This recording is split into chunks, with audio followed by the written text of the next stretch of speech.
Welcome to a video that could change the way you see one of humanity's most cherished values, kindness. While being kind always seems like a positive thing, what if I told you it has a dark side that might be sabotaging your life without you even realizing it? Drawing inspiration from the brilliant Jung, today we'll uncover 8 surprising ways in which kindness, when misunderstood or taken to extremes, can deeply harm you. From emotional exhaustion to losing your true essence, this video will make you reflect like never before. Ready to uncover the truth behind this seemingly innocent virtue? Let's dive in. A classic example of this trap is accepting invitations, responsibilities, or commitments that we don't really want. Let's say a friend asks for a favor, and although internally you want to say no, you agree just to avoid confrontation, or because you're afraid of being seen as selfish. According to Jung, this type of behavior not only drains your psychic energy, but also creates an unconscious accumulation of frustration. This resentment, even if repressed, seeks to emerge and could manifest as hostile behaviors toward close people, or even anxiety episodes that seem to have no explanation. On a social level, forced kindness can perpetuate unhealthy dynamics. When others get used to you always being available, your yes loses its value. Moreover, you might end up in one-sided relationships where your needs are ignored because you have implicitly taught that your desires don't matter. This imbalance can perpetuate patterns of emotional exploitation where you give more than you receive, feeling trapped in a role that you helped create. Overcoming this trap doesn't mean stopping being kind, but rather learning to distinguish between genuine kindness and the kind that arises from fear or obligation. A useful exercise is to observe your emotions before accepting a commitment. Ask yourself, does this make me feel expansive or resentful? If the answer is resentment, it's a clear sign that you need to reflect before acting. Jung emphasized the importance of self-affirmation, which consists of prioritizing your own boundaries without fear of social rejection. This doesn't mean adopting an aggressive attitude, but simply practicing saying no from a place of self-respect. For example, if someone asks for your help on a project that you neither have the time nor the desire to do, you could respond, "I would love to help, but at this moment, I cannot commit." This type of response not only protects your energy, but also sets a healthy standard for your relationships. Ultimately, freeing yourself from forced kindness is an act of self-liberation. Let kindness be an extension of your true self, not a reflection of others' expectations. In doing so, kindness stops being a mask and becomes an authentic force that strengthens your emotional well-being and relationships. Jung introduced the concept of the shadow to describe those aspects of our personality that we reject or repress because they don't fit with our idea of how we should be. Extreme kindness, when used as a way to hide or deny these aspects, becomes a problem. Instead of processing our negative emotions like anger or selfishness, we adopt excessively kind behavior that protects us from facing our own shadows. The shadow is not something that can be eliminated or ignored. According to Jung, it is an essential part of our psyche, and denying it doesn't make it disappear, it only hides it. What is hidden seeks to manifest in indirect ways. Imagine someone who avoids any confrontation because they fear being perceived as aggressive. Although they may seem kind on the surface, this person could explode in an outburst of anger when feeling overwhelmed. This reaction is not a moral failure, but a manifestation of the shadow that has been ignored for too long. Moreover, denying the shadow doesn't only affect the person who represses it, but also those around them.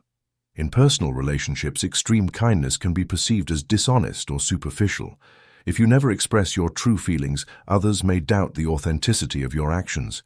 For example, a friend may wonder, are they really okay, or are they just doing it to avoid conflict? This disconnection can harm even the closest relationships.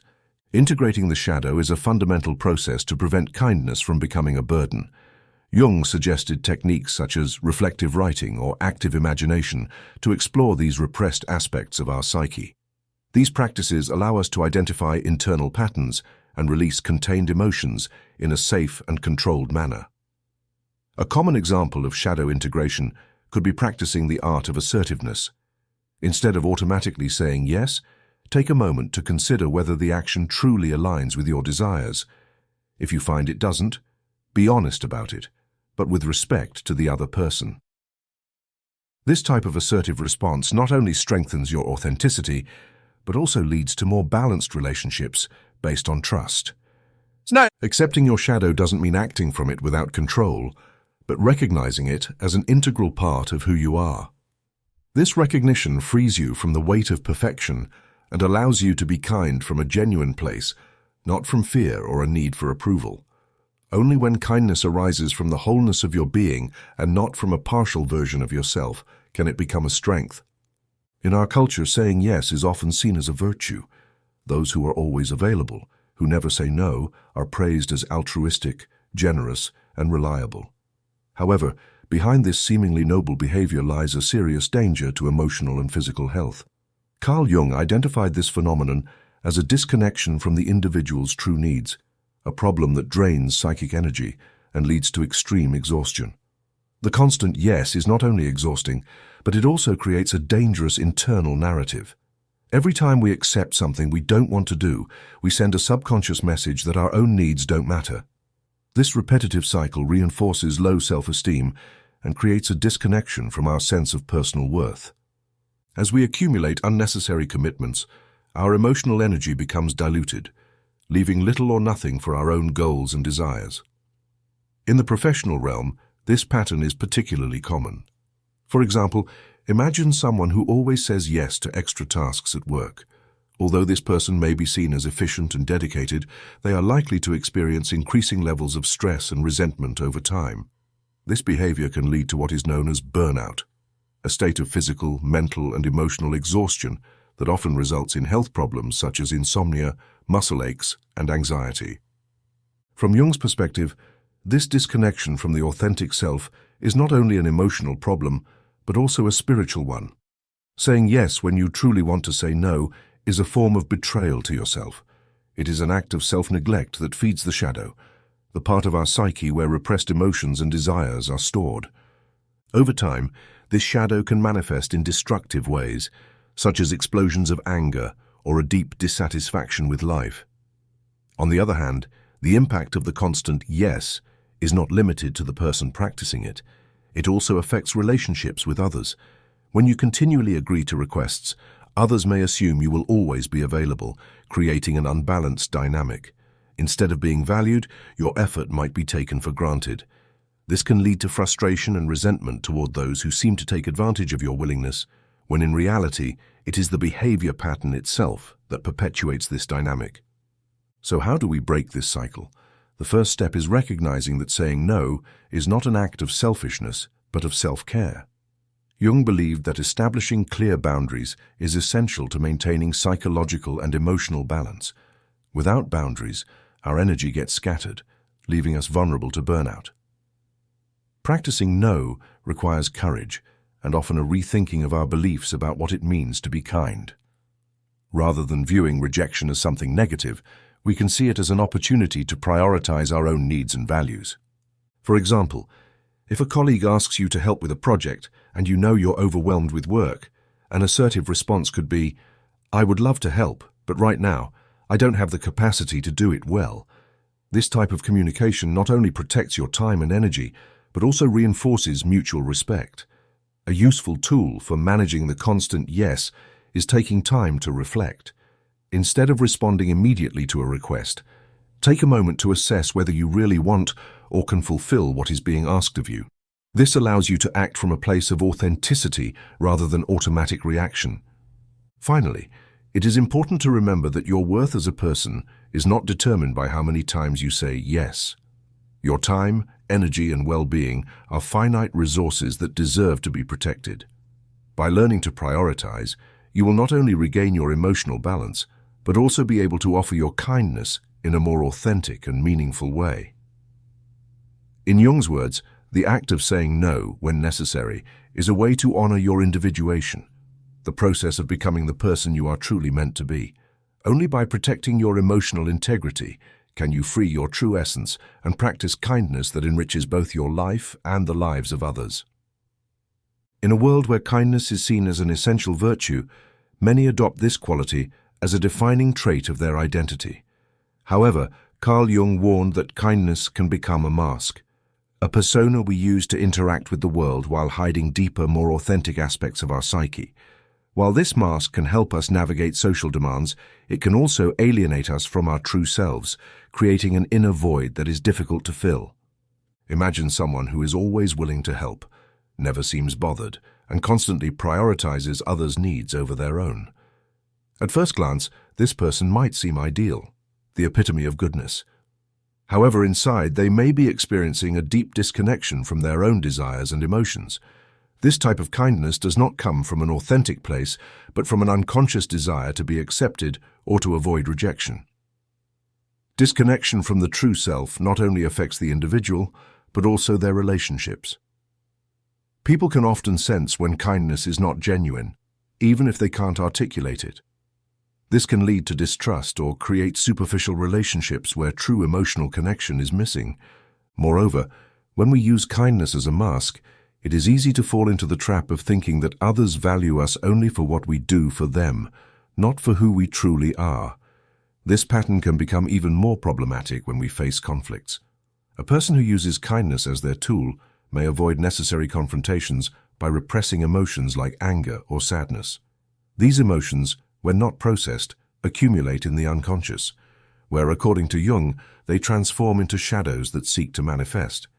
In many cases, this can lead to seemingly disproportionate emotional explosions, or even health problems like anxiety or depression. Recovering the connection with your true self requires courage and self-awareness. A useful practice is reflecting on your motives every time you act with kindness. Ask yourself, am I doing this because I truly want to, or because I feel I should? This exercise can help you identify behavior patterns that are not aligned with your authenticity. Another important step is learning to show vulnerability. Recognizing and expressing your emotions, even negative ones, is essential for building authentic relationships. Instead of hiding behind a mask of kindness, practice emotional honesty. For example, if someone asks you for a favor and you cannot do it, instead of making up an excuse, simply say, "I can't help you at this moment, but I hope you find a solution." Authentic kindness is not a mask that hides your true feelings, but an extension of your genuine self. By embracing both your strengths and vulnerabilities, you can offer kindness that is not only real, but also transformative. As Jung would say, it is in the integration of our light and shadow that we find our true wholeness. Complexes, according to Carl Jung, are emotional structures within the unconscious that operate as autonomous entities. Although all humans have them, we are rarely aware of how they shape our decisions and behaviors.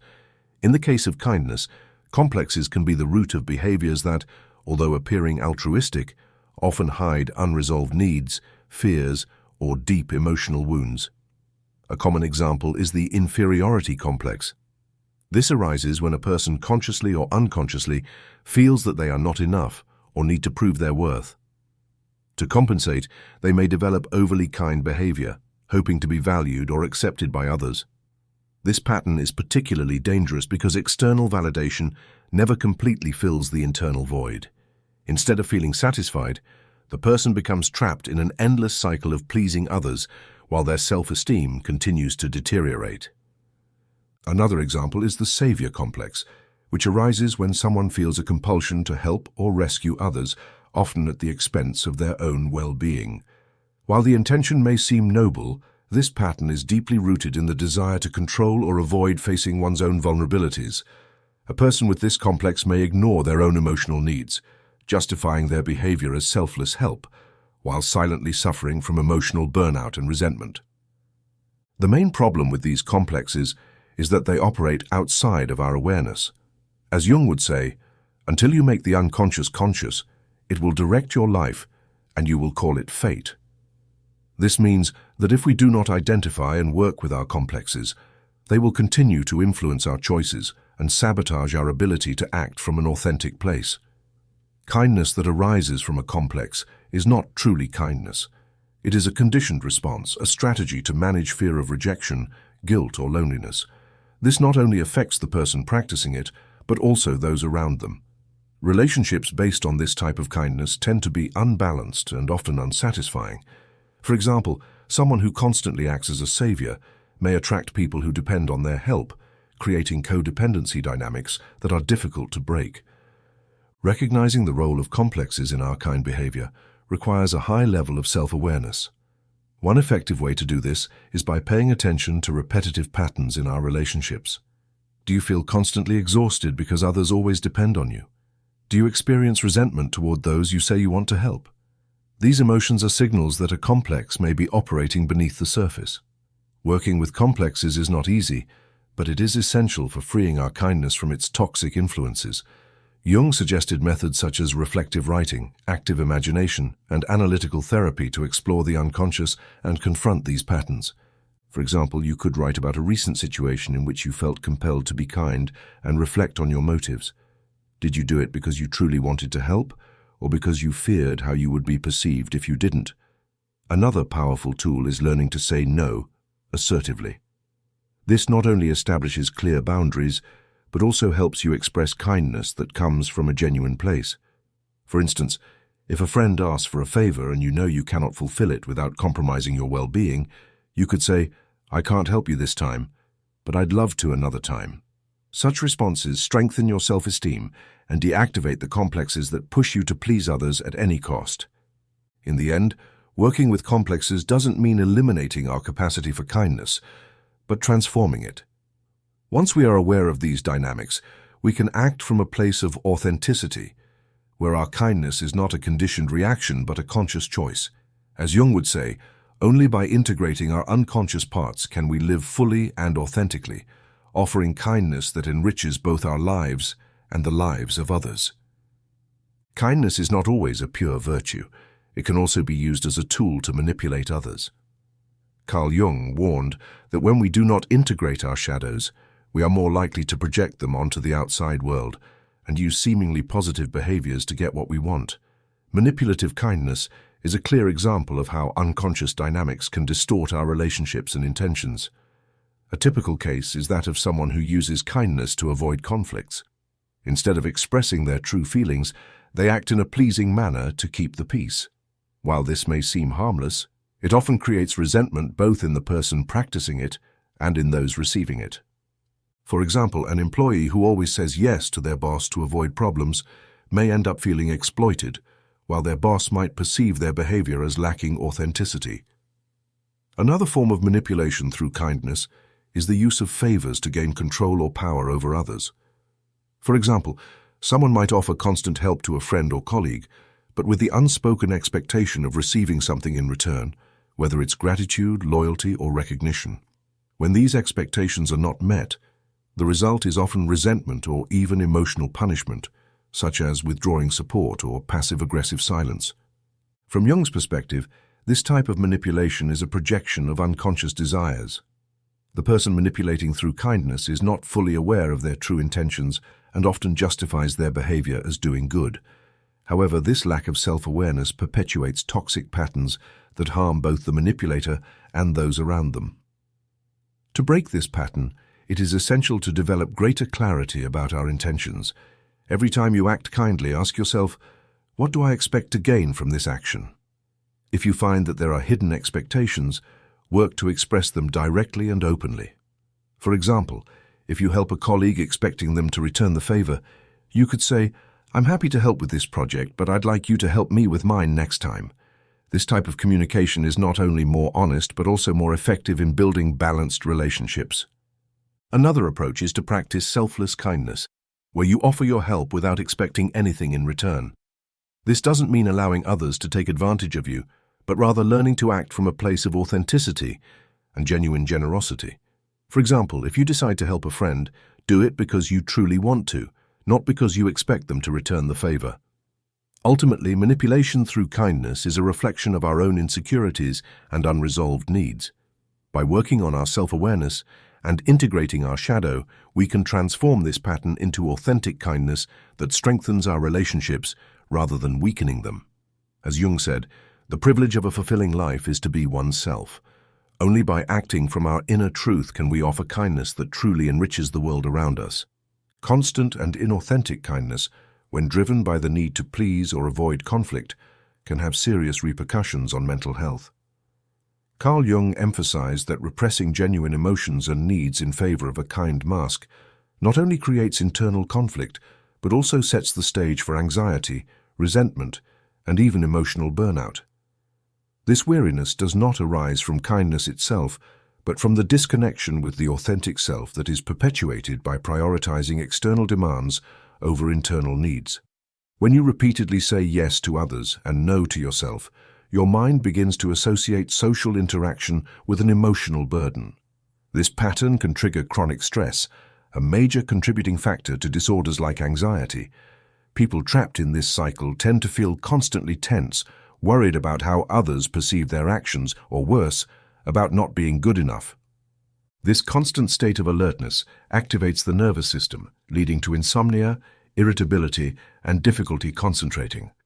Moreover, this disconnection from one's own needs can lead to resentment towards both oneself and others. For example, imagine someone who always helps their friends with their problems but rarely receives the same level of support in return.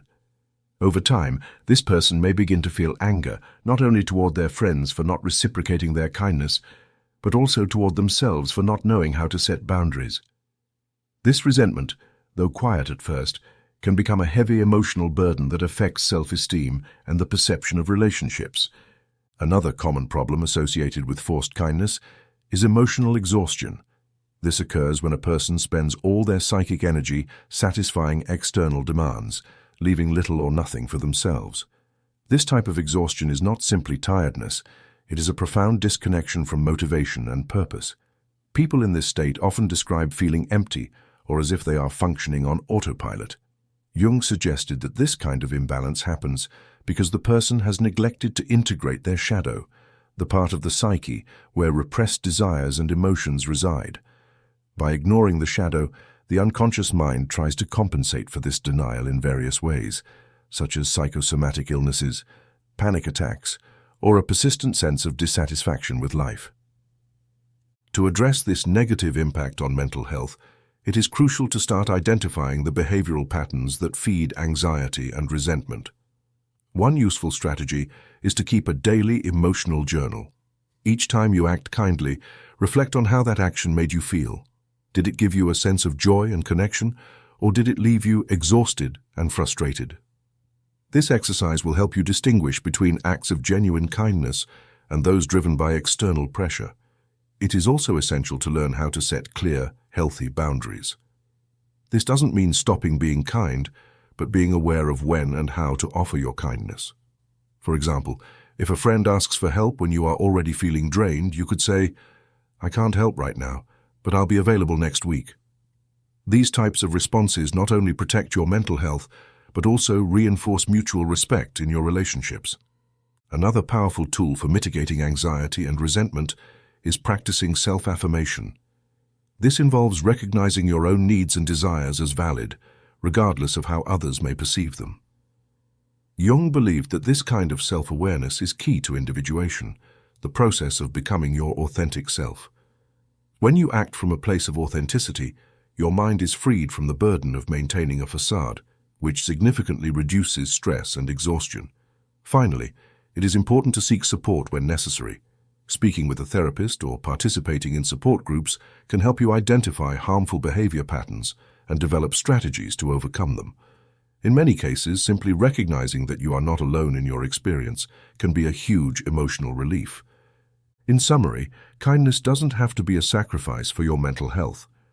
When it is genuine and balanced, it can be a source of joy and connection. However, when it arises from obligation or fear, it can become an unsustainable burden. By learning to integrate your shadow and act from a place of authenticity, you can transform anxiety and resentment into a positive force that strengthens both your well-being and your relationships. Boundaries without kindness create fertile ground for emotional exhaustion and unbalanced relationships.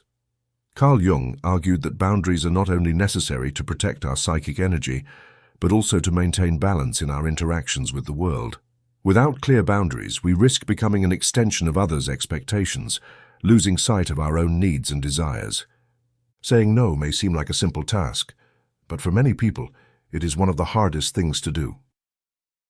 The inability to set healthy boundaries often originates from a fear of rejection or conflict.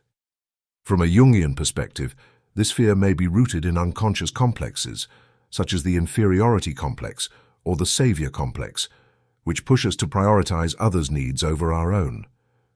A typical example is someone who constantly accepts more work than they can handle, whether at home or in their professional life. While this person may think they are being kind and helpful, they are actually perpetuating a cycle of overload and exhaustion. As this pattern continues, resentment toward others and oneself builds, creating internal conflict that can manifest in physical and mental health problems. Boundaries are not only necessary to protect your energy, but also to define who you are and what you value. When you don't set boundaries, you send an implicit message to others that your needs are less important than theirs. This can lead to power dynamics where others feel entitled to your time and resources, while you feel increasingly invisible and undervalued. To begin building healthy boundaries, you first need to identify where you need to set them. Reflect on the areas of your life where you feel exhaustion, frustration, or resentment. These emotions are signs that your boundaries have been crossed.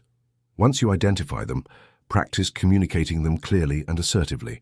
For example, if a friend asks you for a favor when you can't do it, you could respond, "I'd like to help, but I can't right now.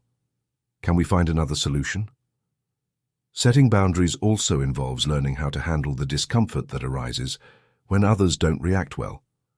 It is important to remember that boundaries are not a way to punish others, but a tool to protect your well-being. If someone doesn't respect your boundaries, it's not a sign that you've done something wrong, but an opportunity to reaffirm your decision and prioritize your needs. Additionally, setting healthy boundaries does not mean stopping being kind. In fact, boundaries allow your kindness to be more genuine, as you choose when and how to offer it. As Jung would say, only when you act from a place of authenticity can you build balanced and meaningful relationships. Ultimately, the inability to set healthy boundaries not only affects your well-being, but also the quality of your relationships. By learning to say no when necessary and prioritizing your own needs, you not only protect your energy, but also demonstrate respect for yourself and others. Boundaries are a form of self-kindness, one that allows you to flourish and connect with others from a place of authenticity and balance. Human relationships are sustained by reciprocity, a dynamic balance where both parties enrich each other emotionally.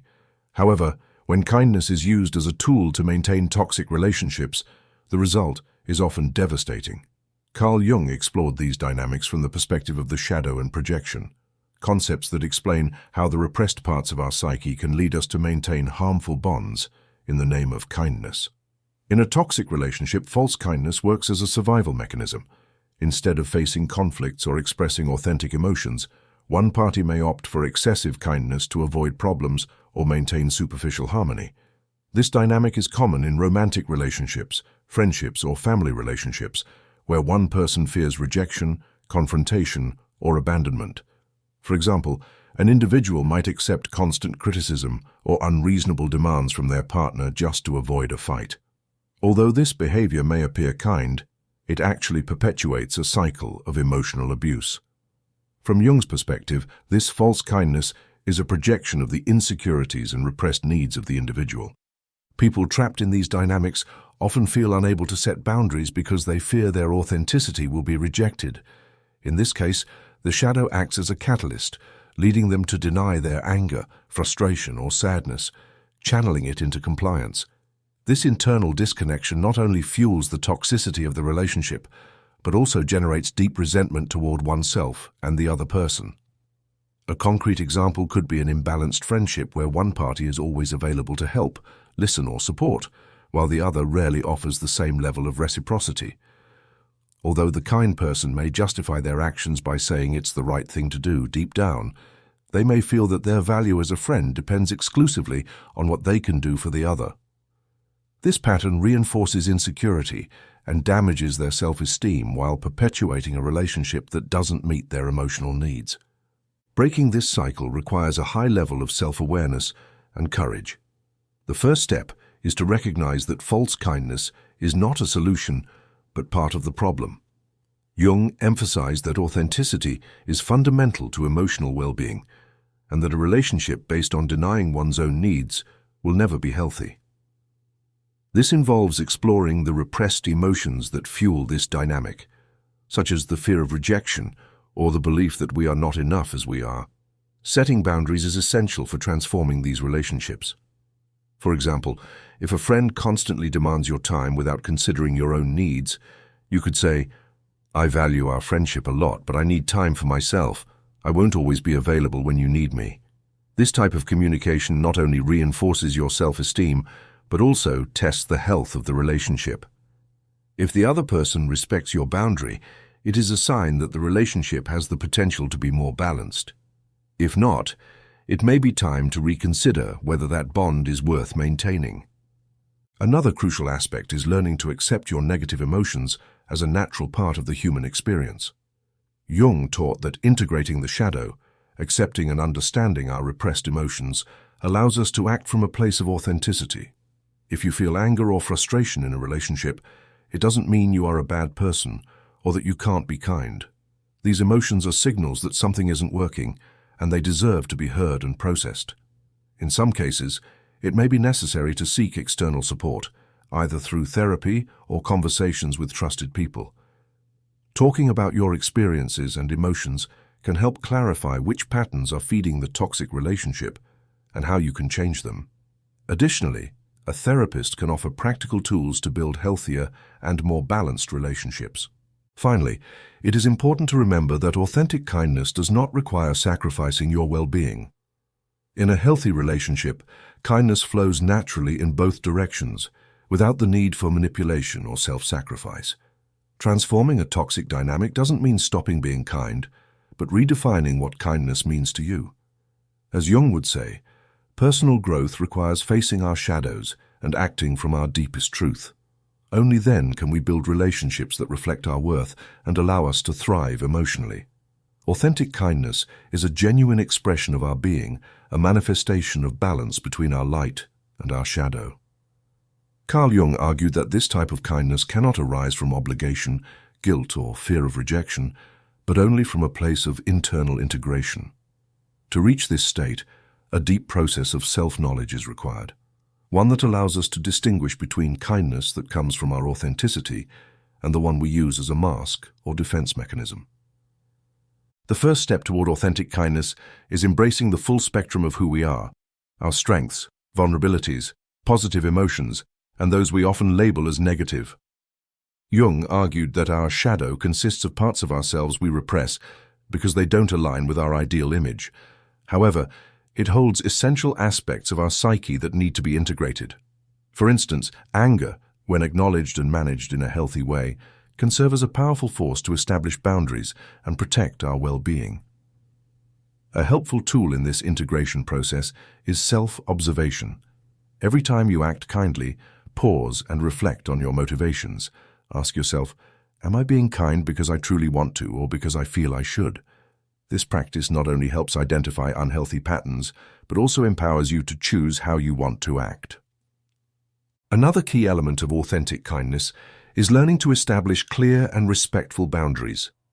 Many people associate boundaries with selfishness or a lack of empathy, but in reality, they are an expression of self-love and respect for others. By setting a boundary, you protect yourself while offering the other person an opportunity to engage with you more honestly. For example, if a friend asks for help when you're exhausted, you could say, "I'd love to help, but I need to rest. Can we find another solution?" This type of communication strengthens the relationship through honesty and mutual respect. Authentic kindness also involves freeing yourself from external expectations. Instead of acting to gain others' approval, practice offering kindness unconditionally. This doesn't mean neglecting your own needs or allowing others to take advantage of you, but acting from a place of balance and genuine generosity. For example, if you choose to help a colleague with a project, do so because you truly want to, not because you expect recognition or a favor in return. Moreover, authentic kindness requires being fully present in your interactions with others rather than responding automatically or superficially. Make an effort to listen and connect deeply with those around you. This may involve asking thoughtful questions, showing sincere interest in their emotions, and offering conscious support. This kind of kindness not only benefits others, but also nourishes your own sense of connection and purpose. Finally, keep in mind that authentic kindness is a journey, not a destination. As you work on self-awareness and integrating your shadow, it's natural to make mistakes or encounter obstacles. The key is to remain committed to personal growth and to show kindness to yourself along the way. In Jung's words, the privilege of a lifetime is to become who you truly are. When you embrace your true self and act from a place of balance, your kindness no longer feels like an obligation or a strategy for acceptance. It becomes a powerful force that transforms both your life and the lives of those around you. True kindness is not a sacrifice.